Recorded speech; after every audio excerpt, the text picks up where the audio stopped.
The first thing Jenna Wallace said to me after 10 years was, not hello. It was not, Caleb, you look different. Though I had lost the braces, gained a beard, and learned how to buy shirts that didn't make me look like a substitute math teacher. She walked up to me under a string of cheap gold reunion lights, holding a plastic cup of white wine, wearing a navy dress that made every old memory in my chest sit up straight. Then she looked me right in the eye and asked, did you ever get my letter? I laughed because that is what a man does when his heart forgets how to work. What letter? And just like that, the loud room around us went quiet in the only way that matters. My name is Caleb Morgan. I was 28 years old, a civil engineer in Portland, and I had spent most of my adult life being very good at designing bridges and very bad at crossing them, especially emotional ones. I came to our 10-year high school reunion because my best friend Mason told me I was becoming the kind of man who owns one good frying pan and calls it a personality. He wasn't wrong. I worked too much. I dated carefully, which is a polite way of saying I left before anyone could matter. And when people asked why, I usually blamed deadlines, bad timing, or the fact that love seemed easier for people who didn't overthink a text message like it was a structural load calculation. But the real answer was standing 15 feet away from the dessert table with soft brown hair tucked behind one ear. Jenna Wallace, my junior year chemistry lab partner. The girl who smelled like vanilla hand lotion and pencil shavings. The girl who could balance equations in her head but always forgot where she put her goggles. The girl who once told me, while we were measuring vinegar into a beaker, you know, Caleb, you're funnier when you stop trying to be invisible. I had loved her with the quiet, unbearable intensity only a 17-year-old boy can manage, and I had done absolutely nothing about it. Back then, Jenna was the kind of girl people noticed. Not because she was loud, but because she had a way of making everyone feel like they had been invited into some private joke. I was the boy in the secondhand hoodie, the one whose father had left and whose mother worked double shifts at the hospital. I knew how to be useful. I knew how to be polite. I did not know how to believe a girl like Jenna would ever look at me and see something worth choosing. So I became her friend, her lab partner, her emergency pencil supplier, her reluctant tutor before finals, and on the last day of senior year, I almost told her everything. Almost. Instead, I watched her sign my yearbook with a crooked smile and disappear into a summer that turned into a decade. Now, here she was, 10 years later, close enough that I could see a tiny silver scar near her wrist, close enough that when someone bumped into her from behind, she stepped forward, and her hand landed briefly against my chest. Sorry, she said. It's fine, I said, though fine was a ridiculous word for what my pulse was doing. Her finger stayed there half a second longer than necessary. Then she pulled back, and something changed in her face. The easy brightness dimmed, replaced by a confusion so honest it made me stop hiding behind the joke. You really didn't get it, she said. No, I said. I would remember getting a letter from you. Her mouth curved, but it wasn't quite a smile. Would you? That depends. Was it an angry letter? Because I did once set your lab worksheet on fire. You singed the corner. It was dramatic. You yelled, "Science has betrayed us." And I stand by that. There it was. The old rhythm, quick, familiar, dangerous. She laughed, and I felt 17 again in the worst and best way. But then her eyes softened. It wasn't angry, she said. It was the opposite. Before I could ask what that meant, Mason appeared beside me with the timing of a man sent by the universe to ruin intimacy. Caleb Morgan, he said, clapping a hand on my shoulder. Talking to Jenna Wallace. Somewhere our high school guidance counselor just won $20. Jenna lifted an eyebrow. There was betting? Not officially, Mason said, but emotionally? Yes. I shot him a look. He grinned, completely unrepentant, then drifted away toward the bar. Jenna watched him go, then turned back to me. People noticed, you know. Noticed what? She gave me a look that made me feel like I had just failed chemistry all over again. That you used to look at me like I was the only person in the room. I could have denied it. The younger version of me would have. But I was 28 now, and maybe a man only gets so many chances to be a coward before life starts billing him interest. I tried not to, I said. Her expression changed. A small breath left her. Why? The room seemed to tilt around that one word. Because you were leaving. Because I was broke and scared and convinced wanting you was arrogant. Because every time you smiled at me, I imagined a life I didn't think I was allowed to have. But before I could choose the right truth, the reunion organizer tapped the microphone and asked everyone to gather near the old photo display for a slideshow. Jenna didn't move. Neither did I. Then she reached into her small black purse and pulled out a folded piece of paper, worn soft at the creases. I kept a copy, she said quietly. My throat went dry. Across the top in blue ink, faded by 10 years, were the words, Caleb. If you're brave enough to read this before we both leave. She held it between us like a match. And then she said, I gave the original to someone who promised they'd put it in your locker. I stared at the paper in Jenna's hand. There are moments in life when you understand with brutal clarity that an entire version of your future may have been folded into an envelope and misplaced. Who? I asked. Jenna's fingers tightened on the letter. Does it matter? Yes, I said, then heard how sharp I sounded. I softened my voice. No, I don't know. I'm trying to decide whether to be heartbroken or furious. Her eyes met mine. Maybe both. The slideshow started behind us. A photo of our freshman class filled the screen, all bad haircuts and rubber bands on braces. People laughed. Someone groaned loudly at their own yearbook picture. Jenna and I stood in the glow from the projector, caught between then and now. Can I read it? I asked. She looked down at the letter, and for the first time since she'd walked up to me, she seemed nervous. Here? Unless you want to make me wait another 10 years. That earned me a small smile. Still dramatic. Only when science or my entire emotional history betrays me. She laughed under her breath, then handed me the paper. Our fingers brushed.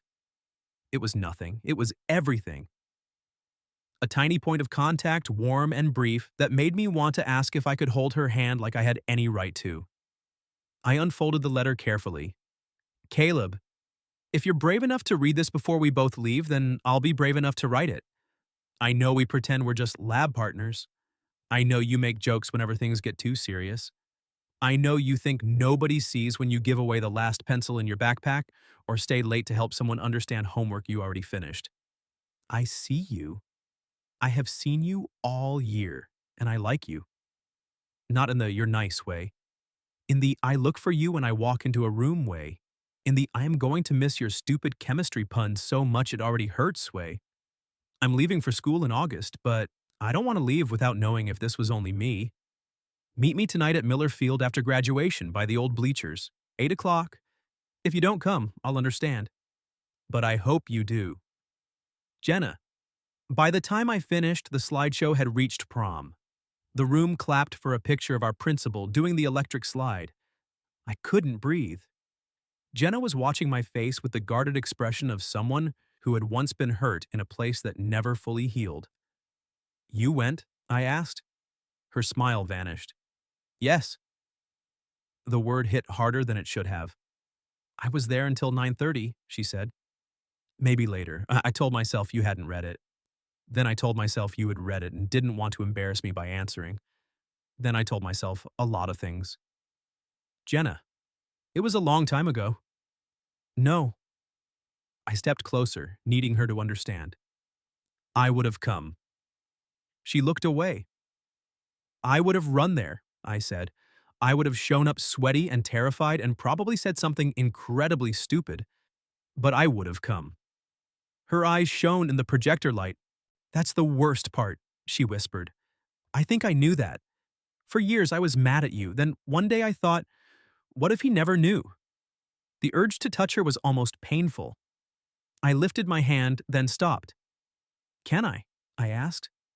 She looked at my hand, then at me. Yes. I touched her arm gently just above the elbow. She let out a breath like she'd been holding it for 10 years. Then she moved closer, not much, but enough that the space between us became its own conversation. I'm sorry, I said. You didn't do anything. I didn't know, but I'm still sorry you waited there. Her voice softened. I wore the yellow dress. I remembered that dress. Everyone remembered that dress. She had worn it under her graduation gown, bright as June.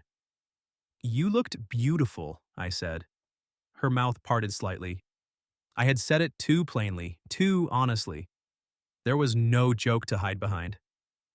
She searched my face. You thought that back then? I thought a lot of things back then. Say one. The challenge in her voice was faint, but it was there. Jenna Wallace making me brave by daring me to be. I swallowed. I thought if I kissed you, I'd never want to stop. The projector changed slides. Light moved across her face like water. She didn't laugh. She didn't look away. And now? She asked. My hand slid from her arm to her hand, slowly, giving her every chance to step back. She didn't. Now, I said, I'm trying to be more responsible with dangerous information. That smile returned, shaky and real. Caleb Morgan, she murmured. Are you flirting with me at a high school reunion? Badly? No. Her thumb brushed my knuckle. Finally. For a moment, we just stood there holding hands while our classmates cheered at old photographs behind us. It should have felt absurd. Instead, it felt like the first correct thing I had done all night. Then Jenna tugged me gently toward the side exit. Come on, she said. Where are we going? She glanced back, eyes bright now. Millerfield is 3 blocks away. My heart kicked. It's dark, I said, because apparently my mouth had chosen practicality over poetry. Then hold my hand better. So I did. Outside, the night was cool and smelled like rain on asphalt. Jenna's hand fit in mine with a familiarity that made no sense and all the sense in the world. We walked past the gym, past the trophy case, past the doors where I had once watched her leave. Halfway down the sidewalk, she bumped her shoulder against mine. For the record, she said, I would have let you say something stupid. I had a whole catalog prepared. I bet. Opening line might have been, your valence electrons complete me. She stopped walking and stared at me. That is horrific. I was 17. You're 28 now. I've improved. Slightly. She laughed, and because she was laughing, because her hand was in mine, because the old bleachers waited ahead like a question we finally got to answer, I let myself believe this was not just a reunion. It was a second beginning. Miller Field had shrunk. At 17, it had seemed enormous, the place where futures launched themselves under stadium lights, where people became legends for catching footballs or kissing behind the concession stand. At 28, it was a patchy rectangle of grass behind a locked chain-link gate. Jenna peered through the fence. They lock it now? Probably because of people like us. People like us? Reckless letter discussers, trespassers of the heart. She turned slowly. That was almost charming. I felt it collapse halfway through. You did? But I respect the attempt. I was still holding her hand. Neither of us had mentioned it. I liked that. I liked her warm palm against mine, the way her shoulder brushed my arm when she moved closer to examine the gate. There's a gap by the side, I said. She looked at me with theatrical suspicion. Caleb Morgan, were you secretly cool in high school? No, I was secretly observant while other people were cool. Even better. We found the bent section of fence near the equipment shed. I went through first, then offered my hand. Jenna gathered her dress a little and slipped through, laughing when her heels sank into the grass. Elegant, she said. Very. You're supposed to say I was graceful. You were extremely graceful for a woman committing a misdemeanor. She swatted my arm, but she was smiling. The old bleachers waited at the edge of the field, silver under the moonlight. We climbed to the second row and sat close enough that our knees touched. For a while, neither of us spoke. The reunion music floated faintly from the school, softened by distance. Jenna rested her elbows on her knees, the copied letter folded in her hand. I sat right there, she said, pointing to the first row. Yellow dress, bad sandals, terrible confidence. I looked at the spot and imagined her younger self waiting while the sky darkened. Brave and hopeful, then less hopeful, then hurt. I hate that I wasn't here, I said. She turned her head. I know. I mean it, not just because I missed my chance, because you deserved someone running toward you. Something in her face opened. I wanted it to be you, she said. There are sentences that don't land in your ears, they land in your ribs. I leaned back against the bleacher behind us and let out a breath. I was so in love with you. She went still. The words had escaped before I could polish them into something safer. But after 10 years, safe felt insulting. Jenna's voice was soft. Was? I looked at her then. Really looked. The girl I remembered was there in the tilt of her mouth, the intelligence in her eyes, the little line between her brows when she was trying not to feel too much. But she was also new. A grown woman with a scar on her wrist, tiredness under her humor, and a life I didn't know yet. I don't know you the way I did, I said. But I know I walked into that reunion tonight thinking I was over you, and then you asked me about a letter, and suddenly every version of me turned around. Her eyes glistened. She laughed once shakily. That is a very engineer way to confess feelings. Structurally sound? Annoyingly effective. I smiled. Good. She looked down at our knees, touching. I was scared you'd read it and feel trapped. Jenna, I know, but 10 years is a lot of time. People become different. They get engaged or divorced or develop weird hobbies. I own one good frying pan. That is a warning sign. I've been told. She laughed and I reached for her hand again.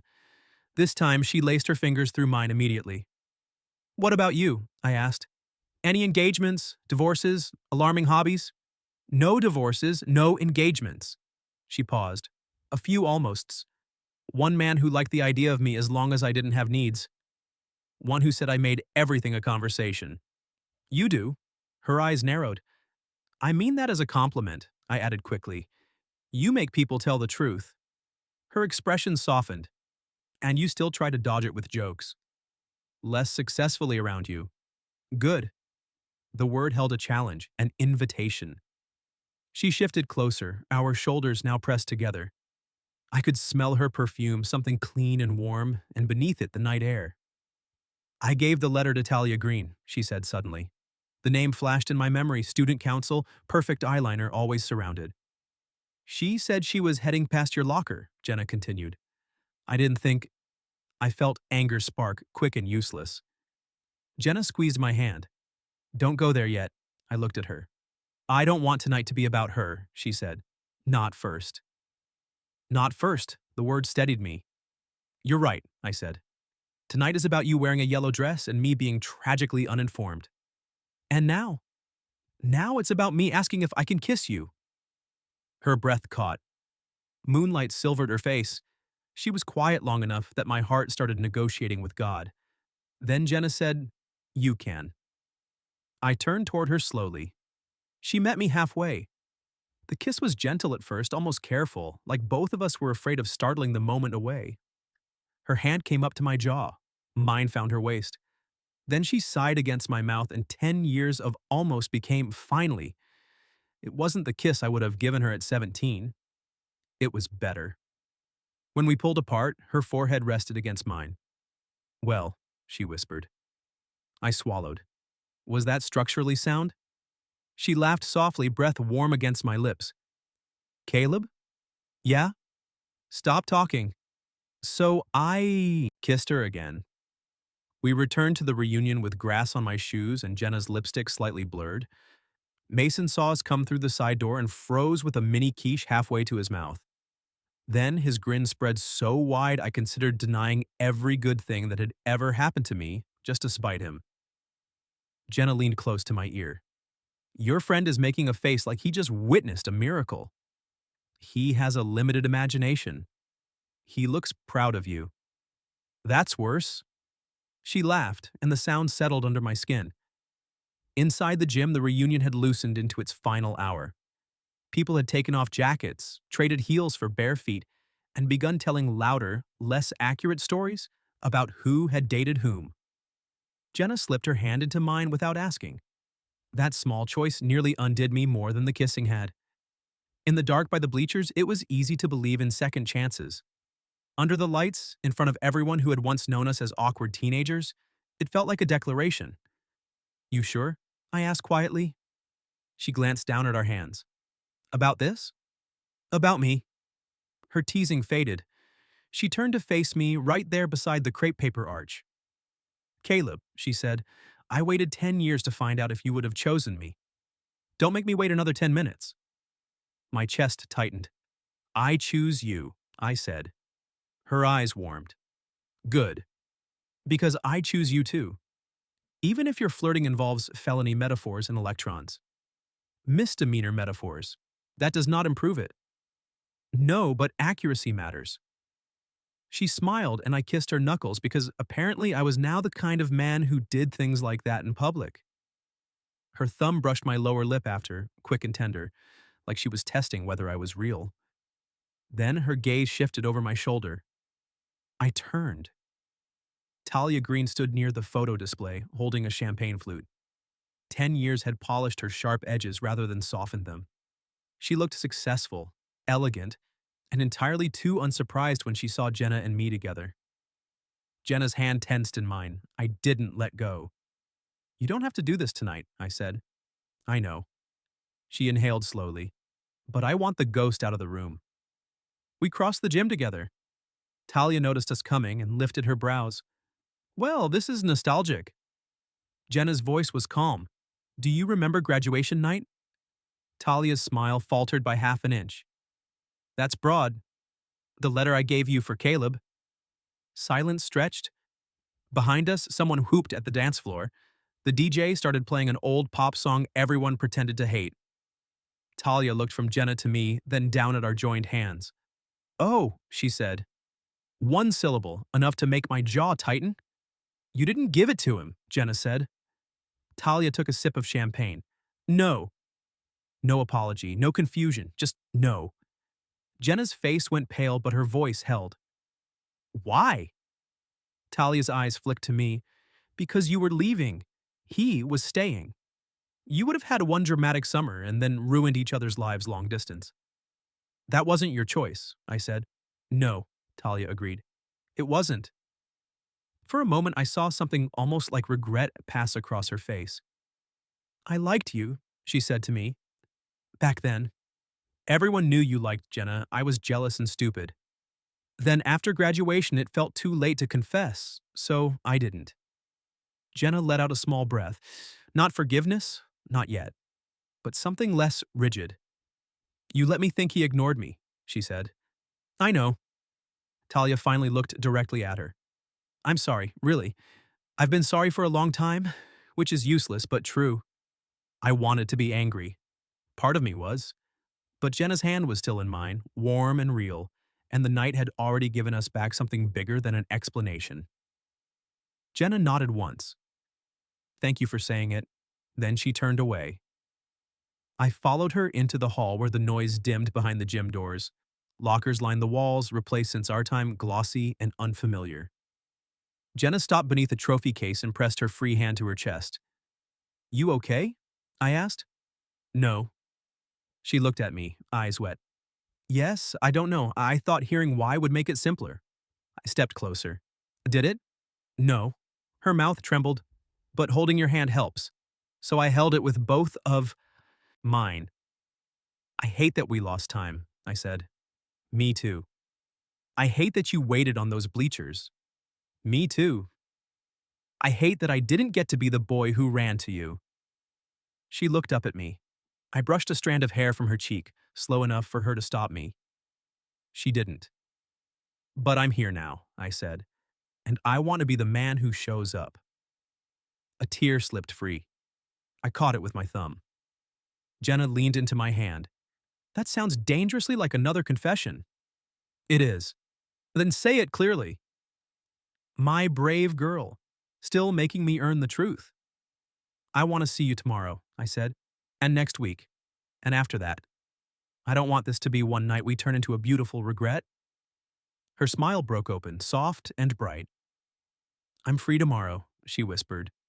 Breakfast? Only if you own more than one plate. I can buy a plate. She laughed through the tears, then rose onto her toes and kissed me in the empty hallway.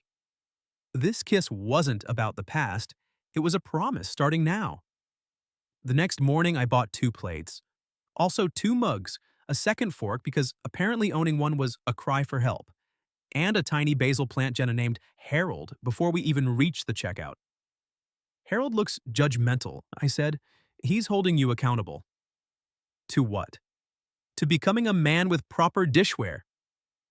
Breakfast became lunch because we spent too long in the kitchen making pancakes and burning the first three. Jenna stood barefoot on my tile floor in one of my sweatshirts, whisking batter with the seriousness of a surgeon.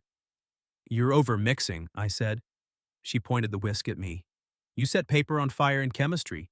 You have no authority here. I leaned against the counter watching her. What? She asked. Nothing. That's your dangerous face. I have a dangerous face? You have a face that says you're about to say something honest and then pretend it was a joke. I crossed the kitchen and took the bowl from her hands, setting it on the counter. Then I wrapped my arms around her waist. No joke, I said. I'm really glad you asked me about that letter. Her teasing softened. Me too. I keep thinking how easily we could have missed this again.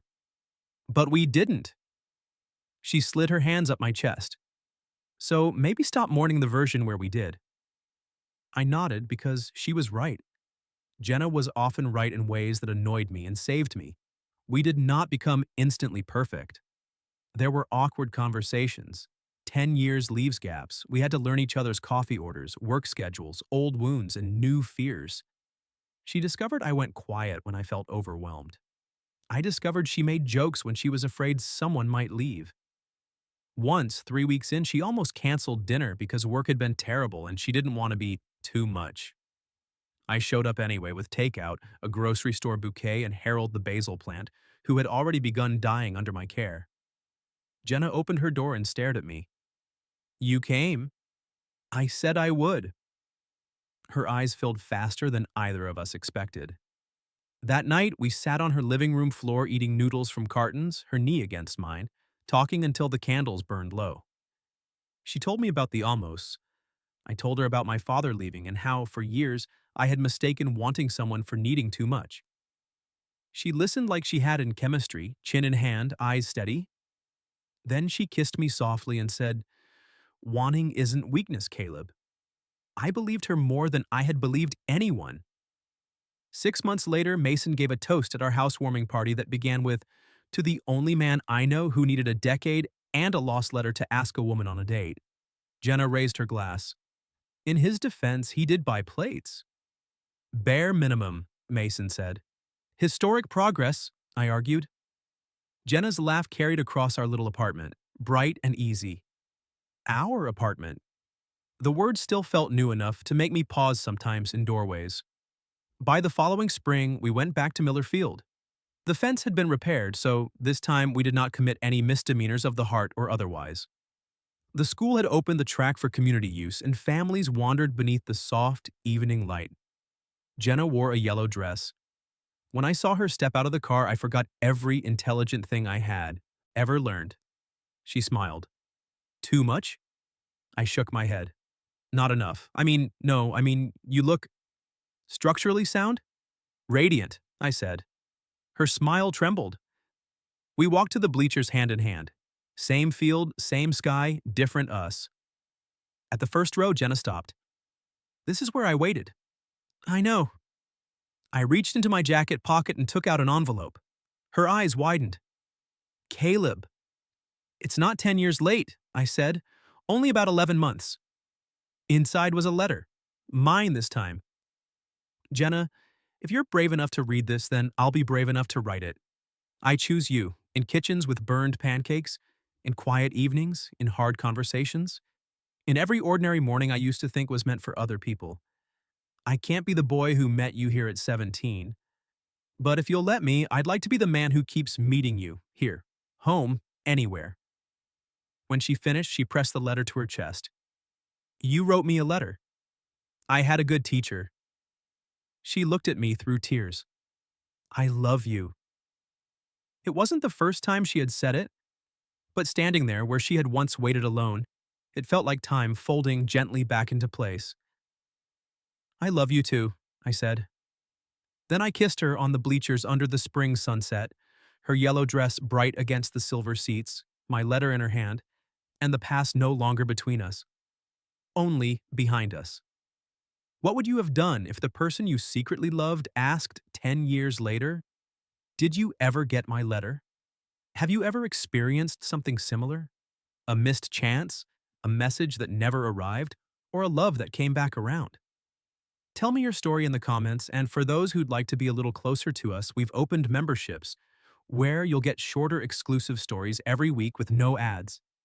If you like this one, leave a like, subscribe, and I'll see you in the next video.